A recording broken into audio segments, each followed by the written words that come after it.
Hey guys, Happy New Year. I hope everybody had a wonderful New Year's celebration, and I want to apologize again for my absence for the last couple of weeks. I've been crazy busy at work. It actually had nothing to do with taking time off for the holidays, which I really didn't. And then my husband and I both got awful head colds.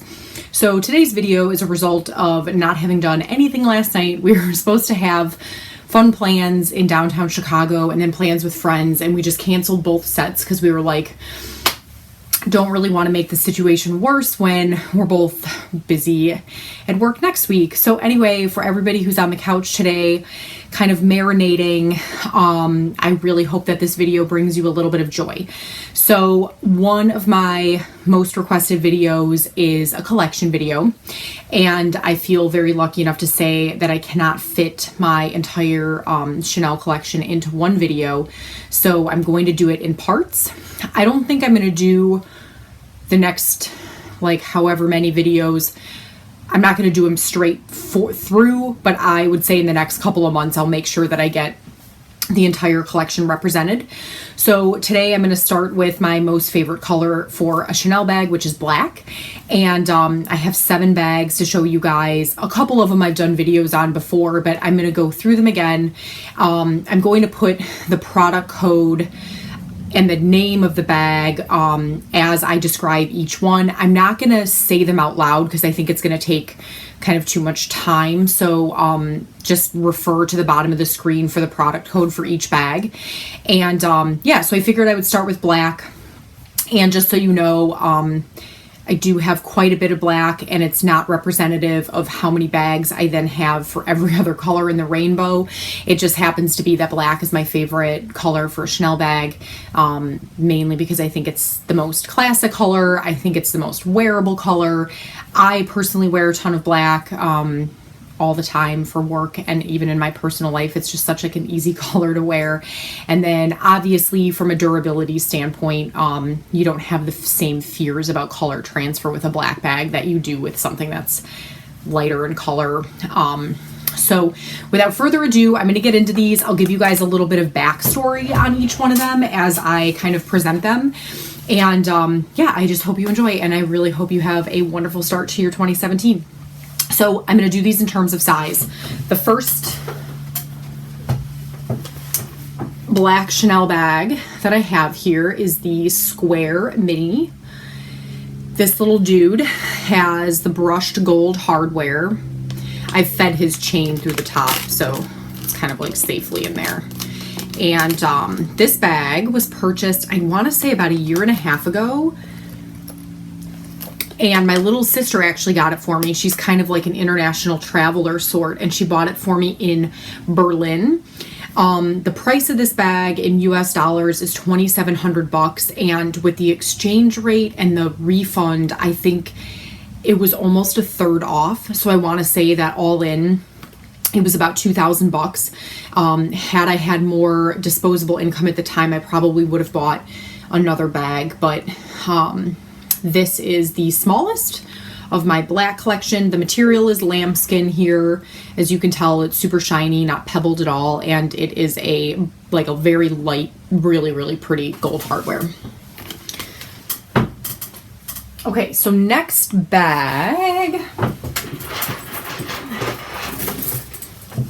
in terms of size, is probably this, which is the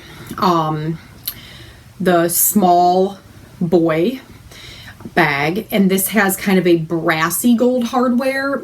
This middle part is also lambskin, and then obviously this fringy stuff around it is tweed.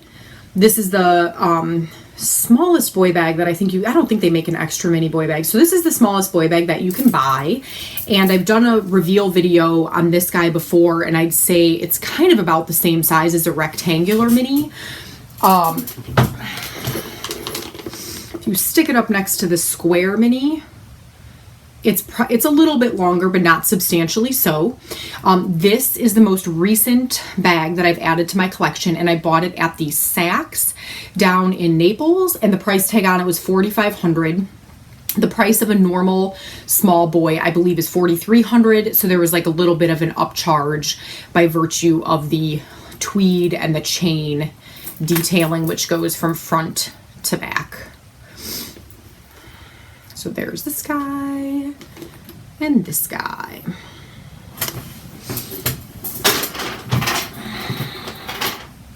Okay, next bag in the collection. Sorry, I keep having to dodge out of frame. I don't have a very good setup, as you probably have already determined, is the Chanel Coco Curve. And this bag is absolutely one of my favorites. I did a reveal on this when I bought it, which was this year in August for my birthday. And this bag was purchased at the Saks in New Orleans. New Orleans is my most favorite city in the world, and they have actually a wonderful Chanel handbag counter down in the Saks in New Orleans, and the people there that work there are just wonderful, and the bag collection tends to be really good. So this is like a caviar here material, and then I want to say that this is a calf material, and this is black with kind of a brushed like an antique almost gold hardware. And this is probably my third smallest. And this Coco Curve bag, when I purchased it, was $3,000. I know it's come back in a bunch of different iterations. Now there's one that has like a rainbow detail around the CC, and then there's one that's like slightly bigger, but it's kind of the same like saddlebag type shape that have come out for the cruise and the spring summer collection. But this was part of the collection, I think, for pre-fall. Yes, and I absolutely love this guy, and he opens like that. And I did a reveal video, one of my first videos actually, when I got this guy. So if you look at my channel, you'd be able to find it if you want more information on this. Okay. Fourth bag in the mix is the medium large. So this is a classic flap. This is the first, I guess the square mini is considered to be a classic flap, but this is the first kind of more traditionally sized classic flap that I'm going to show you guys. And it has the double flap with the classic burgundy interior. This is black caviar, and it has silver hardware with the pocket on the back. And this bag was actually my third.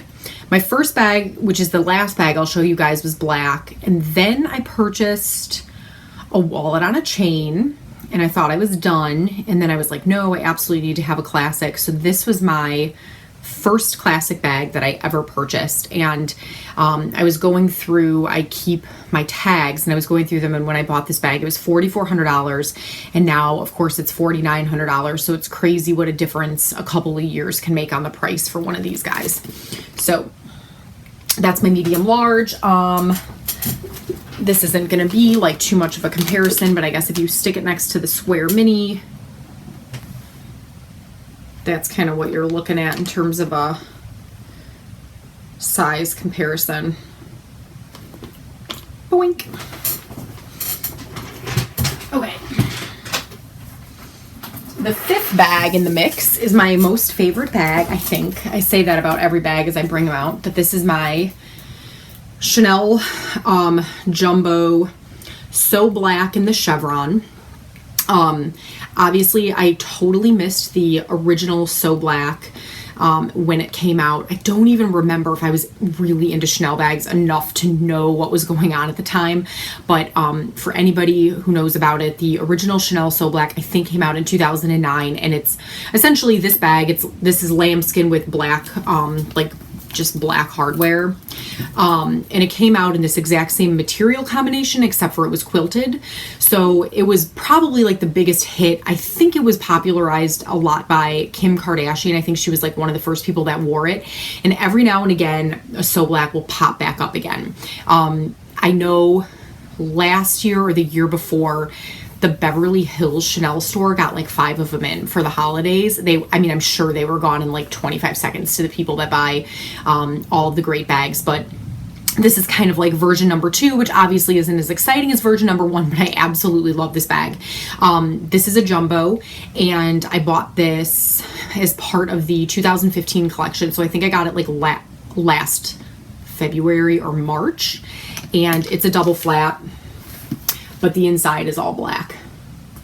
Everything about the bag is all black. And this jumbo was $5,500, and that price remains the same today for a classic jumbo flap. But yeah, isn't this beautiful?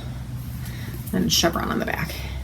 And I have to say that some people that bought these chevron ones had issues with the quilts denting or creasing, and issues with storing it, and issues when the bags were shipped. I've had no such issues. I feel really lucky in that regard, but I think this bag is just about as flawless as it gets. And I wear it, I don't particularly take great care of my bags, and so I've been wearing this guy for a year, and it's pretty damage free at this point. So that's my favorite. Next is the Maxi. So this is my third kind of like traditionally sized classic flat bag. This is a Chanel Maxi. It is in black caviar leather with just the classic gold hardware. It's gigantic. Honestly, it's like the biggest bag.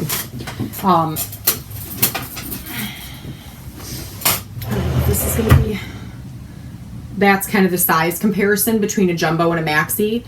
The size comparison is huge. The width is actually about the same for these bags. So my one complaint with the Maxi is that despite the fact that it's really big, it doesn't actually hold tons and tons more than the jumbo, by virtue of the fact that the width of these two bags is pretty much the same. But anyway, this is probably like this is also early in my collection, and I bought this guy at the Neiman Marcus in Northbrook, Illinois, and at the time that I purchased it, I was looking again through the price tags, it was $5,300. So now this bag is $6,000, which again is testament to just how much they've seemed to go up over the years. And this, similar to the medium large, is black on the outside with the burgundy lining on the inside. So different than the So Black. The So Black, by the way, while a classic and while the same price as a classic, I believe doesn't have the burgundy interior because it was considered to be a seasonal bag. So the ones that have the burgundy interior, to my knowledge, are the ones that are either black lambskin or black caviar with the silver or the gold hardware. And I think that's how you wind up with the burgundy interior for these flat bags. I do have a couple of bags, such as the Kelly bag, that also has a burgundy interior. So I'm not sure that it then carries over to other bags. But as far as the classic Chanel flaps are concerned, that's what I've noticed. So here's this guy. Same construction, it has the big pocket on the back. And then, last but not least, this is the first bag that I ever bought. Look how well it's held up. This I bought in 2008 from the Nordstrom. This is actually, again, something that my little sister got us, but it's from the Nordstrom at the Mall of America. And this is the Chanel Executive Tote, which has the dual name of the Surf, C-E-R-F tote. I'm not sure why one name over the other. But this is also black caviar, and it has silver hardware. And I don't have it attached, but it does have like a large kind of somewhat impractical shoulder strap. I say that because I have stuff stuffed in here, but which I do to keep the shape of my bags. But it doesn't have like a zip top. So when you have this big long shoulder strap on and it kind of hits you at waist level, you don't have like a whole lot of feeling that your bag is very safe. But has little feet. I bought this guy for work. I was like, now that I'm legit, I need to have the Chanel bag. And when I got it, I thought it was going to be the only bag that I would ever buy. And then I'm sure, like so many of you that watch these videos out there know, you kind of enter the crash course doomsday of never being able to pull out of the Chanel vortex, which is still true to this day.